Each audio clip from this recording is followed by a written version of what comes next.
बड़े सर, जिसमें मतलब महापुरुषों और महासतियों की कथा है। ऐसे तो हमारी जो रेगुलर कथा भी यही चलती है, लेकिन किसी ने भी मतलब पहले की कथा भी मिस की होती तो उसके लिए मतलब थोड़ी शॉर्ट में यहाँ कथा भी चालू रखेंगे। परेसर बाहुबली अभय कुमारो और ढंढन कुमारो सिरियो अणिया मुत्तो ऐ मुत्तो नाग दत्तो। भरतेश्वर बाहुबली अभय कुमार ढंढन कुमार श्रीयक अरणिका पुत्र अतिमुक्त और नागदत्त। महापुरुषों की कथा में भरत और बाहुबली की कथा। भरत चक्रवर्ती और बाहुबली ऋषभदेव भगवान के पुत्र, राज्य के लिए दोनों के बीच युद्ध, 12 साल तक युद्ध चल रहा है और न कोई जीतता है न कोई हारता है। 12 साल के बाद इंद्र आते हैं और दोनों के बीच में कहते हैं कि आप दोनों मिलकर युद्ध करो। 5 युद्ध निश्चित करते और पांचों में बाहुबली की जीत होती है। भरत हार जाते, चक्र रत्न छोड़ते, लेकिन चक्र भी प्रदक्षिणा देके वापिस आते। तब भरत चक्रवर्ती को ऐसा लगता है कि अब मतलब मैं चक्रवर्ती हूँ या ये बाहुबली चक्रवर्ती है, ऐसा समझ में नहीं आ रहा है। बाहुबली को गुस्सा आता है कि सब में मैं जीत गया, फिर भी यह मतलब मेरे पर चक्र छोड़ रहा है, मेरी मुट्ठी से मतलब उसको खत्म कर। और मुट्ठी से मारने चाहता है, तब अचानक उसके मन में मतलब ऐसे विचार आते कि ये तो मेरे बड़े भाई है, मेरे पिता के समान है, मैं कैसे उसके ऊपर मुट्ठी मारूंगा। और मैं क्षत्रिय हूँ, मतलब मुट्ठी जो उपाड़ी, कोई भी शस्त्र उठाए उसको वापस नहीं ले जाते बिना मारे। तो क्या करूं, ये मुट्ठी उठाए उससे अपने बालों का लोच कर देते हैं और वहीं रण मैदान में चारित्र ग्रहण करते हैं। अपने जो 98 बड़े भाई, 98 छोटे भाई वहां मतलब चारित्र में लेके केवल नाम पा चुके थे। मन में विचार करे मैं भी केवड़ी बन के जाऊंगा मतलब, लेकिन उसके बाद में उनको वंदन करने की जरूरत नहीं होगी। और यहाँ केवल नाम नहीं आता है, अभिमान है मतलब कि मैं क्यों वंदन करूं। ब्राह्मी सुंदरी दोनों बहन आके समझाती है और तुरंत ही मतलब समझ जाते हैं और वंदन करने के लिए पैर उठाते हैं, वहीं का वहीं केवल। और भरत चक्रवर्ती जो मतलब चक्रवर्ती पने में कई साल गुजारते हैं, आरिसा भुवन में अपनी अंगूठी गिर जाती है और वहां मतलब उनको ऐसे देखता है कि मतलब ये मेरे अंगुली की शोभा ही नहीं अंगूठी के बगैर। तब मतलब उनको वहां अनित्य भावना आती है और उसके द्वारा केवल ज्ञान आके दोनों भाई मोक्ष में जाते हैं मतलब। तो भरतेश्वर बाहुबली अभय कुमार श्रेणिक महाराजा के पुत्र, माता का नाम सुनंदा और बुद्धि का बादशाह ऐसे मतलब अभय कुमार बहुत ही राजा, श्रेणिक राजा मुख्यमंत्री को ढूंढ रहे थे मतलब। और उस समय पे मतलब अभय कुमार बाहर गांव से आते, जो खुद के पुत्र थे ऐसे श्रेणिक महाराजा थे, और वह कुएं में से मतलब बिना अंदर गए बिना मतलब अंगूठी निकाल के देते थे। राजा ने अपने 500 मंत्री का सरदार ऐसा मतलब अभय कुमार को बनाया मतलब। और आखिर में मतलब बहुत ही उनमें मतलब ऐसे उत्पाद की परिणामी की वगैरह सब बुद्धि थी मतलब, कोई भी प्रॉब्लम रहे तब मतलब वह तुरंत ही सॉल्व कर देते थे मतलब। और अंत में मतलब परमात्मा के पास दीक्षा लेके तब उत्कृष्ट तप करके मोक्ष को प्राप्त किया मतलब। और आज भी हम मतलब हमारे जो दिवाली के पूजन के वक्त अभय कुमार ने बुद्धि हो जो मतलब, तो ऐसे ये अभय कुमार की बुद्धि बुद्धि तो मतलब उनकी जो संसार में बुद्धि तो चली मतलब, लेकिन जो चारित्र लिया वह बुद्धि मतलब और मोक्ष को प्राप्त किया, वह बुद्धि की जरूरत है मतलब। ढंढन कुमार कृष्ण वासुदेव की ढंढना नामे रानी के पुत्र 22 में तीर्थंकर नेमनाथ प्रभु के पास दीक्षा ग्रहण करते हैं मतलब। लेकिन पूर्व कर्म के उदय से शुद्ध भिक्षा नहीं प्राप्त होती है और अभिग्रह ऐसा किया था कि मेरी लब्धि से भिक्षा मिले तो ही मतलब मुझे पालना करना। द्वारिका में घूमते कृष्ण वासुदेव ने भक्ति भाव से वंदन किया किसी श्रेष्ठ ने देखा कृष्ण वासुदेव वंदन कर रहा है तो जरूर मतलब उनको मतलब अपने घर बुलाते और मोदक बोराते।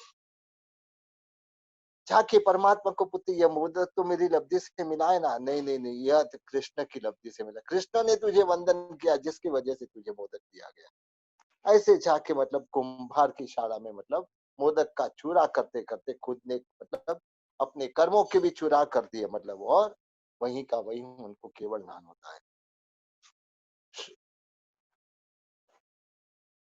ऐसे मतलब श्रीयक जो शकडाल मंत्री के पुत्र, और ऐसे मतलब जैसे ही मतलब शकडाल का मृत्यु हो जाता है, नंद राजा मंत्री पद उसको देना चाहते हैं मतलब, लेकिन सुलिभद्र को बुला के बोलते कि मतलब आप लो मतलब, लेकिन सुलिभद्र ग्रहण नहीं करता है और श्रीयक को मंत्री पद मिलता है। और आगे जाके मतलब बहुत ही जैन धर्म की बहुत ही प्रभावना की, 100 जितने जिन मंदिर बनाए, धर्मशाला वगैरह बनाई मतलब, और आखिर में दीक्षा ली मतलब। और पर्यूषण में संवत्सरी के दिन बहनों के कहने से मतलब धीरे धीरे नवकारसी से पोरसी, पोरसी से 60 पोरसी, बढ़ते बढ़ते उस दिन उपवास किया और उसी रात को उनका काल धर्म हुआ मतलब, काल धर्म पाके देवलोक में गए। अर्णिका पुत्र आचार्य की छठी कथा अर्णिका पुत्र आचार्य की है। तो यहाँ उत्तर मथुरा में देवदत्त नामक एक वणिक था मतलब, और अर्णिका के साथ उसकी शादी होती है मतलब, और उसको पुत्र का जन्म, मार्ग में ही पुत्र का जन्म होता है, उसका नाम अर्णिका पुत्र के रूप में प्रसिद्ध होते हैं। अनुक्रम से मतलब चारित्र ग्रहण करते, आचार्य पदवी तक पहुंचते, और जो गांव में रहते मतलब वहां पुष्पचूल राजा की रानी पुष्पचूला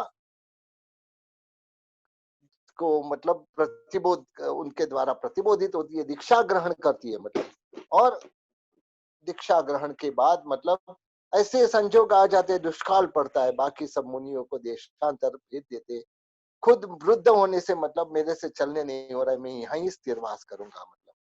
पुष्पचूला साध्वी जो उनकी व्यावच करती है मतलब, और एक बार बारिश में गोचरी लेके आते पुष्पचूला साध्वी, गुस्सा करते, तुम क्या साध्वी हो मतलब, आचार साधु के जानते नहीं बारिश में जाया जाता है क्या मतलब। पुष्पचूला ने कहा कि मतलब जहां पे भी मतलब ऐसे अचित जल है वहां मैं चल के आई हूँ मतलब, तुम्हें कैसे पता कि अचित जल है, आपकी कृपा से, क्या ज्ञान हुआ है क्या मतलब, तो बोलता है हाँ। कौन सा ज्ञान, तो बोलता है प्रतिपाती या अप्रतिपाती, अप्रतिपाती ज्ञान हुआ है, यानी केवल ज्ञान हुआ है।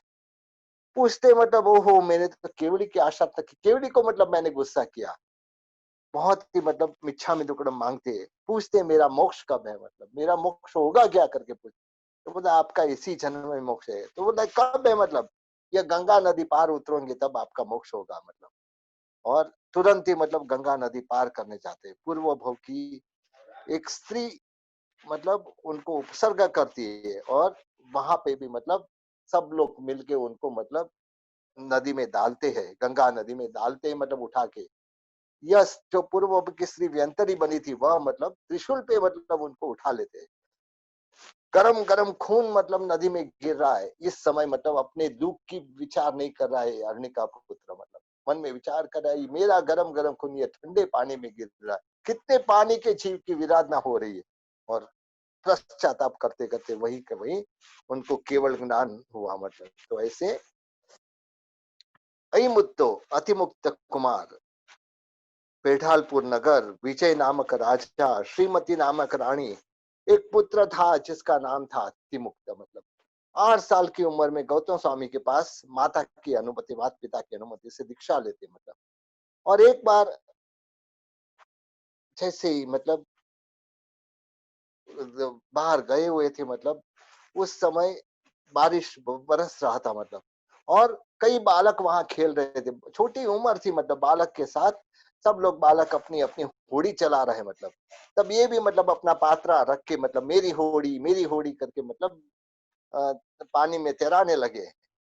गौतम स्वामी वहां से पसार हुए, बोला कि आपको मुनि धर्म का ख्याल नहीं है मतलब, हम पानी को छुआ चाहता है क्या मतलब, सिर्फ इतना शब्द किया, आए मतलब एकदम शर्मा गए, आके मतलब परमात्मा के पास ही दिया भैया आलोचते आलोचते दगमट्टी दगमट्टी दगमट्टी से इलियाबाई आगे ही नहीं बढ़ता है। और वहीं के वहीं मतलब दगमट्टी बोलते बोलते एकदम खुद के पाप की मतलब निंदा करते हुए मतलब वहीं के वहीं उनको भी केवल ज्ञान होता है मतलब। और केवल ज्ञान पाके मतलब कई सालों तक और आगे जाके यही मुद्दा केवली मतलब ये जो शत्रुंजय लघु कल्प की रचना करते हैं मतलब बहुत वस्तु मतलब ऐसे वह करते हैं ऐसे ये अतिमुक्त नागदत्त मतलब वाराणसी नगरी में यज्ञदत्त नाम का सेठ, उनको धनुष्य नाम के सेठ और एक पुत्र हुआ जिसका नाम था नागदत्त। और उसका नागवसु नामक कन्या के साथ मतलब शादी हुई। एक बार नगर का राजा जो घोड़ा पे जा रहा था मतलब और वहां कान से कुंडल नीचे गिर गया मतलब। और जोगानुजोग मतलब नागदत्त भी वहीं से निकला। लेकिन उसको एक नियम था कि मतलब किसी की वस्तु को मतलब वह लेता नहीं था मतलब। तो दृष्टि किए बगैर मतलब वह तो चला गया। और उपाश्रय में जाके कौशक ध्यान में स्थिर हुआ। वही नगरी का जो कोटवाल जो उसकी पत्नी को चाहता था मतलब वह निकला मतलब उसने सोचा कि मतलब नागदत्त को फंसाने का बहुत अच्छा मौका है। ऐसा करके वह कुंडल उठा के नागदत्त के पास रख दिया। नागदत्त के पास रख दिया मतलब राजा ने अपना कुंडल ढूंढा, कुंडल नहीं मिल रहा है मतलब। कोतवाल को तपास करने के लिए भेजा, कई सैनिकों के साथ तपास करने गया मतलब। और जाके सीधा ढूंढते ढूंढते नागदत्त के पास पहुंचा जो कौशक ध्यान में था, वहां पास में कुंडल पड़ा हुआ था मतलब। तुरंत ही मतलब कहा कि आपका कुंडल तो नागदत्त के पास मिला है मतलब। ऐसा करके उसको राजा ने भी गुस्से में आके उसको सूली पे चढ़ाने का हुक्म किया। लेकिन नागदत्त के सत्य के प्रभाव से सूली का सिंहासन हो गया मतलब। शासन देवी ने कहा कि मतलब यह नागदत्त तो उत्तम पुरुष है मतलब, प्राण चाहे तो भी किसी की वस्तु को हाथ नहीं लगाता है मतलब। लेकिन ये कोतवाली मतलब उसके ऊपर झूठा आरोप रखा है मतलब। इस तरह से मतलब राजा ने उसको शिक्षा की। आगे जाके नागदत्त ने दीक्षा अंगीकार की और सर्व कर्म का क्षय करके केवल नाम पाप के मोक्ष में गए। तो इस तरह से नागदत्त की कथा, पहली गाथा की जो भी कथा है मतलब आज पूरी हुई मतलब।